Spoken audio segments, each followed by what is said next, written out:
Put down the newspaper, turn off the TV, and head to your computer. In today's political culture, blogs are taking over. Honestly, right now, blogging is driving the media cycle. More than anything else, bloggers drive the media cycle. And 24-year-old Adam Fogel would know. As the editor of the Palmetto Scoop, a conservative political blog here in South Carolina, Fogel offers commentary and provides analysis that he feels the media leaves out.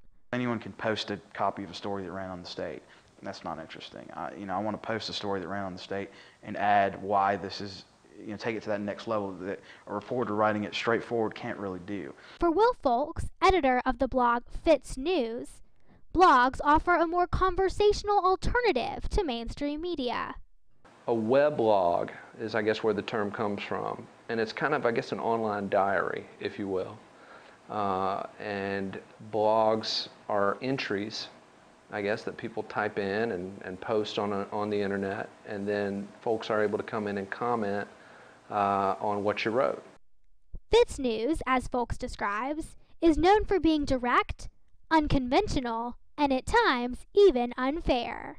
I think that you have an obligation in this process to be true to yourself, to be true to the things that you believe. And I think that we do that on this website, and I think that a lot of people end up coming here because it's a lot fresher and it's a lot more real than some of the stale stuff they read in the newspapers. While blogs have gained popularity over the last few years, the presidential election has brought political blogs into the spotlight. The presidential election is going to be a great example. When we look back on this in 5 or 10 years, and we've had time to digest what's happened, you're going to really see the impact that blogs had on making and breaking this election. And it's not only South Carolina blogs making headlines. Fox News, CNN, and even the New York Times are jumping on the blog bandwagon. According to USC political science professor Blease Graham, there's a new tendency to shy away from the voice of the expert and towards the voice of the ordinary person. I think you see that in newspaper coverages. Instead of asking for the expert opinion, Professor so-and-so or consultant so-and-so says this, that, or the other, it's what's the person at the stool in the dining shop, in the diner, or the person in the department store, or the person waiting in line at the bank. But in our busy society, how is there time for people to read blogs, let alone time to consistently update them? It's a time-taking process, and generally I try to get to the office as early as I can, knock out my work, fire off a post. For Anthony Palmer, PhD student at USC and editor of the 710 Palmer on Politics, maintaining a blog has led to less time doing things he loves, such as bowling.